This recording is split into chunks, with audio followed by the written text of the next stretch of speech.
Hey guys, what's up? My name is Hemant, and today I'll explain Node.js MVC structure. Okay, this is folder structure of Node.js. Okay, so it's simple. So we have some folders. Okay, first is controller, another one is models. Okay, and another one is routes, and another one is views. Okay, and we have some file which one is index.js and package.json. Okay, so here I create a extra folder which middlewares. Okay, for middlewares and for yeah, only middlewares and only this. Okay, and test is it's my choice. Okay, for in this sense nothing, it's some logs. Okay, so when you working, I mean, let's Hindi. Okay, सो जब कहीं भी like बड़े project पे काम करेंगे तो आपको कुछ इस तरह का जो फोल्डर स्ट्रक्चर आपको देखने को मिलेगा, जिसमें आपको controller, middleware and routes, models, views, ये सारी चीज़ें आपको देखने को मिल जाएंगी. ठीक है, तो यहाँ पे आपको सबसे पहले इंडेक्स डॉट जेएस पे जाना है. ठीक है, तो यहाँ पे देखना है आपको जो इंडेक्स डॉट जेएस फाइल है ये कुछ आपको इस तरह देखने को मिलेगी. ठीक है, तो यहाँ पे सबसे पहले आपको जो एक्सप्रेस को रिक्वायर मिलेगा. ठीक है, एक्सप्रेस का एप्लीकेशन मिलेगा, जो कि यहाँ ऐसे बना हुआ ऐप या सर्वर जो भी इसका नाम होगा वो लिखा हुआ ऐसा आएगा.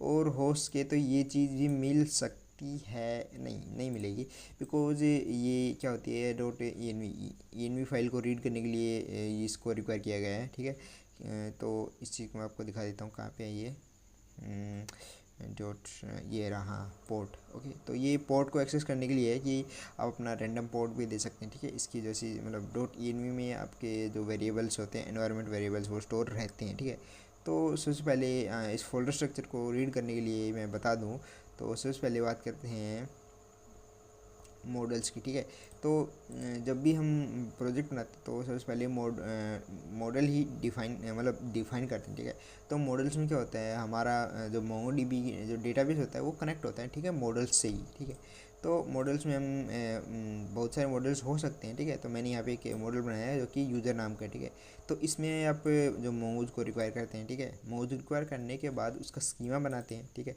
तो ये स्कीमा है इसका. ठीक है, देन उसका जो है मॉडल बनाते हैं उसका.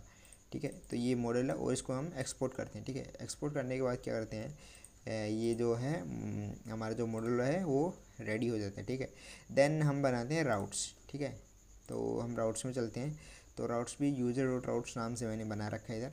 ठीक है, तो यहाँ पे फिर से एक्सप्रेस रिक्वायर करते हैं. एक्सप्रेस इसलिए रिक्वायर कर रहे हैं क्योंकि एक्सप्रेस से हमें जो राउटर को है वो एक्सट्रैक्ट करना है. ठीक है, राउटर कि वो राउट को डिफाइन करने के लिए यूज किया जाता है. It's simple. Okay, and then यहाँ पे कुछ फंक्शंस हैं, मैंने तो उनको डिस्ट्रक्ट कर रखा है. ठीक है, कहाँ से, यूजर कंट्रोलर से. ठीक है, तो इसके बारे में बात करेंगे.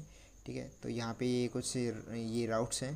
ठीक है, तो इनके बारे में मैं आपको बता देता हूँ. ठीक है, तो आपको कुछ अलग दिख रहे होंगे क्योंकि ये राउट्स नहीं लग रहे होंगे आपको, बट या ये राउट्स हैं, बट बैकएंड में कुछ इस तरह राउट्स लिखे जाते हैं. ठीक है, एमसी स्ट्रक्चर में. ठीक है, तो आपको एक गेट पोस्ट. ओके, ठीक है, तो यदि आपको थोड़ा बड़ा बैकएंड का इंफॉर्मेशन होगा तो आप समझ चुके होंगे अभी तक कि यहाँ पे क्या लिखा हुआ है. ठीक है, और ठीक है, मैंने तो ये भी स्टडी किया है कि ये चीज़ क्या है. सो राउट. ओके, तो आपको इसके बारे में जानना है. और ये राउटर जो है मैंने ये यहाँ से एक्सट्रैक्ट किया, एक्सप्रेस डॉट राउटर से एक्सट्रैक्ट किया है.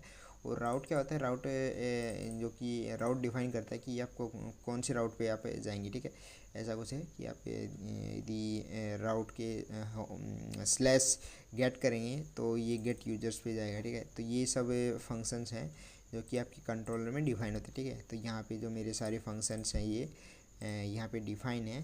ठीक है, get, post, put and delete. Okay, ये सारे फंक्शन यहाँ पे डिफाइन हैं. ओके, सो मैं आपको खोल के दिखा देता हूँ. ठीक है, एंड देन इन सभी फंक्शंस को मैंने असिंक फंक्शन हैं सारे के सारे.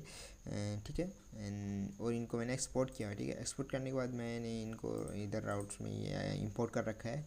और इनमें मैंने डाल रखा है, ठीक है। यहाँ पे गेट में, पोस्ट में, पुट में, डिलीट में, ये 2 गेट इसलिए हैं क्योंकि यहाँ पे एक आईडी की से हमें सिंगल ऑब्जेक्ट रिटर्न करता है और यहाँ पे पूरा डेटा रिटर्न करता है जो कि डेटाबेस से आ रहा है, ठीक है, मॉडल से आ रहा है, ठीक है। तो यहाँ पे ये ऐसा कुछ हो रहा है, ठीक है। तो आप सोच रहे हो कि यहाँ पे मॉडल्स कहाँ पे यूज हो रहे हैं, ठीक है। मॉडल्स तो दोस्तों मॉडल्स यहाँ पे नहीं है, मॉडल्स हैं हमारे कंट्रोलर में ही जा रहा है, ठीक है। जो मॉडल्स है वो यहाँ पे मैनिपुलेशन कर रहा है, ठीक है। तो आपको दिखा देता हूँ, मैंने यहाँ पे जो यूजर है मॉडल, जो यूजर मॉडल है वो रिक्वायर कर रखा है मॉडल से, ठीक है।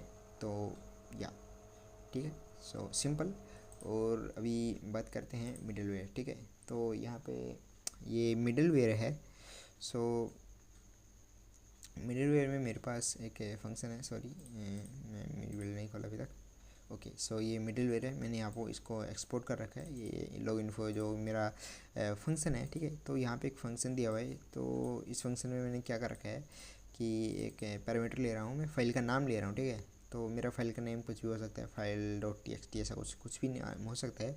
और मैंने fs मॉड्यूल को भी यहाँ पे रिक्वायर कर रखा है, तो fs डॉट अपेंड फाइल, ठीक है। ये तो अपेंड फाइल करेगा मतलब एक नया फाइल बनाएगा और उसमें ये जो डेटा है, ठीक है, यहाँ पे जो डेटा है date dot now, request dot method और रिक्वेस्ट डॉट पाथ, मतलब जब भी मैं सर्वर पे जाऊँगा, इधर जाता हूँ मैं, तो यहाँ पे लिखता हूँ लोकल होस्ट एंड, ओके।